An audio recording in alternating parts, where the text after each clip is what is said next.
Hi, welcome back to the loft project. It is time to get ready for some insulation.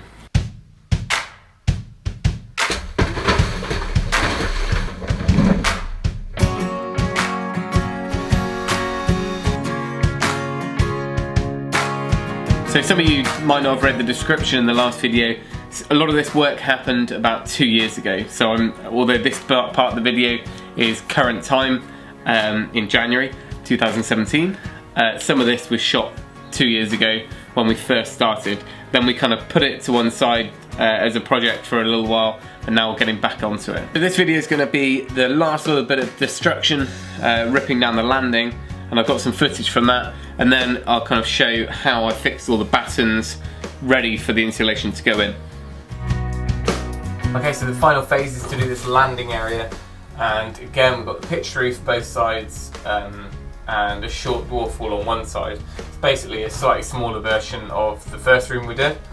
Because we've got the stairs going down into the rest of the house, we've potentially got a real big issue with dust going down into the rest of the rooms and down into the house. So I need to now make a bit of a screen here, and then I've got some black plastic, like a vapor barrier type stuff, and I'm going to staple that all the way down the sides, almost forming a ramp down. I'm going to leave that back section of wall there and insulate that from behind. So it's just this pitched section I need to do. So I'm hoping that then that will fall onto the plastic, slide down, and we can sweep it out. So here's the wall that goes down the side of the stairs, and I've noticed that on the inside here it appears that it's all like a tongue and groove cladding, which I think should look quite nice if it's painted up. So what I'm going to do is have a little pick in a minute, see if I can get some of this wallpaper off and see how they've covered that up, because it might be that we've got a nice panelled wall behind there that we can use.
So one of the things we had to do was to increase the size of our rafter, and that's because you need a certain amount of air space above, between your roof covering, your slate or your tile.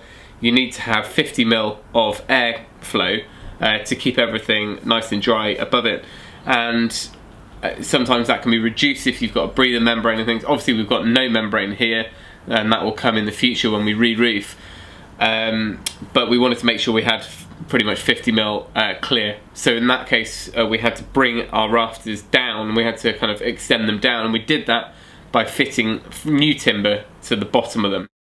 As you can see, we made a start on battening out these rafters.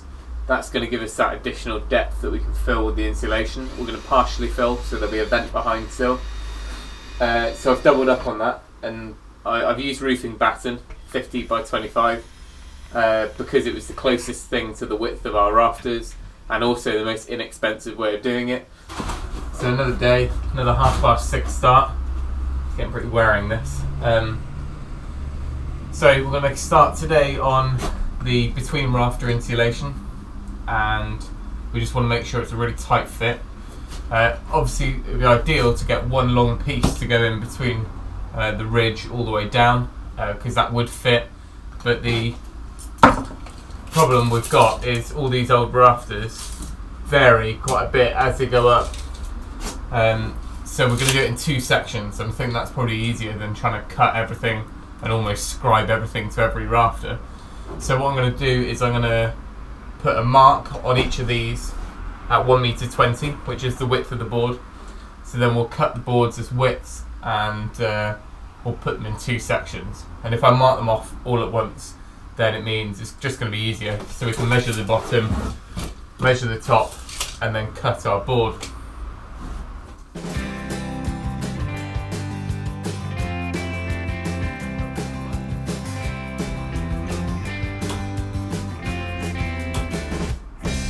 So I'm just deciding now whether we recut all of these vertical studs and realign them so they're all in line with the rafters, or whether we leave them.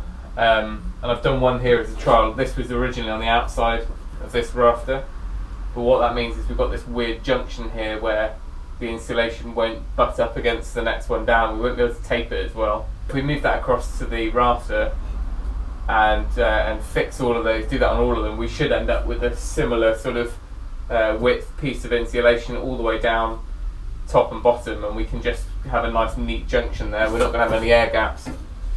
So it's going to add on probably another hour or two's work. But if we use these as a guide, we can actually run the saw blade down the side, cut the angle, move it across, and fix it in. The only problem is these Victorians love to use these big nails, these big cut clasp jobbies, and they're a nightmare to get out because they're so rusted. But if we can wrench each one out, move it across, I think then we're going to be a lot quicker when it comes to cutting the insulation. So an hour in the long run, I don't think it's going to be that much of a problem. So here's a little look at the build-up. This is where we're going to be putting the Velux in. So we've got the original roof timber here, and that was, I think, about 75 mil deep. And then we got the 2 strips of roofing batten, which are 25 mil, or 1 inch each, which gave us enough space. So the other side of this timber is 100 mil of insulation, and then we've got the air gap beyond up against the slates. And then what we've done then, which I'll talk about in the next video, is secured 50 mil of large full sheets of insulation on top of the rafters. That means all the individual timbers which would have been exposed after the first insulation, they're completely sealed in now from the inside, which means there's no thermal bridging coming through.